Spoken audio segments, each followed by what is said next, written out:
जब भी हमें कहीं बाहर जाना हो तो सबसे पहले हम शीशे के सामने खड़े होकर तैयार होते हैं। कुछ लोगों को तो आदत होती है कि वे सोकर उठते ही सबसे पहले शीशे के सामने खड़े होते हैं और देखते हैं कि वो कैसे लग रहे हैं। हमें ऑफिस जाना हो, स्कूल जाना हो या कहीं पार्टी में जाना हो, सबसे पहले हम शीशे के सामने खड़े होकर तैयार होते हैं और देखते हैं कि क्या हम अच्छे लग रहे हैं, और जिससे ही हमारा कॉन्फिडेंस लेवल बढ़ जाता है कि यार आज तो बहुत अच्छे से तैयार हुए हैं, आज तो बहुत अच्छे लग रहे हैं। शीशा हमारी ज़िंदगी का एक अहम हिस्सा बन गया है। यह सिर्फ हमारी लाइफस्टाइल में ही नहीं बल्कि हमारी सेफ ड्राइविंग में भी काम आता है, क्योंकि हम जब कार में बैठते हैं तो हम पीछे से आने वाली गाड़ियों को मिरर में ही तो देखते हैं, जिससे कि हम एक सेफ ड्राइविंग कर पाएँ। लेकिन कभी आपने सोचा है कि अगर ये मिरर ही ना होता तो क्या होता? खैर, ये अभी हमारी ज़िंदगी में है, जिसका आविष्कार 1835 में हो चुका है। जर्मन साइंटिस्ट वैज्ञानिक जस्टिस वॉन लिविंग ने कांच के एक ग्लास पर मेटेलिक सिल्वर की पतली सी परत लगाने का तरीका इजाद किया था। इससे पहले शीशा प्रचलन में ही नहीं था। खासकर गरीब तबके के लोग तो शीशा अफोर्ड ही नहीं कर पाते थे। उन्हें अपने अक्स को अगर देखना हो तब वे पानी के पास जाकर खड़े हो जाया करते थे। घर में शीशे का होना भी उस दौर की लग्जरी होता था।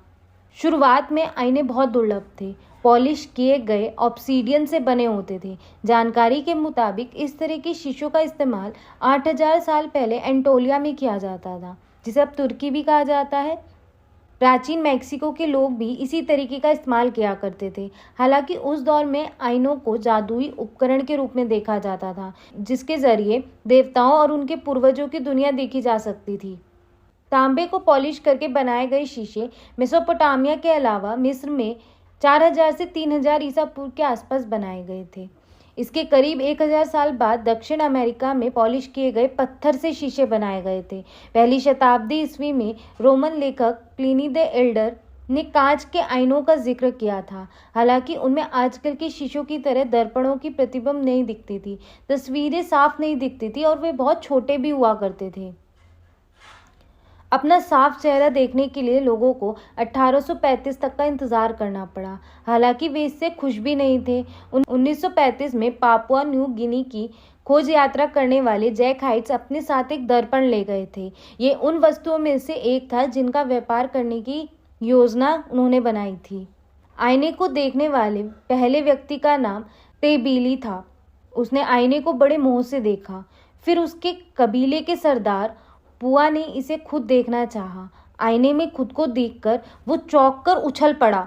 उसने तेबिली को आईना पकड़ने को कहा और अपने अलग अलग एंगल से पास और दूर करके अपना प्रतिबिंब देखा।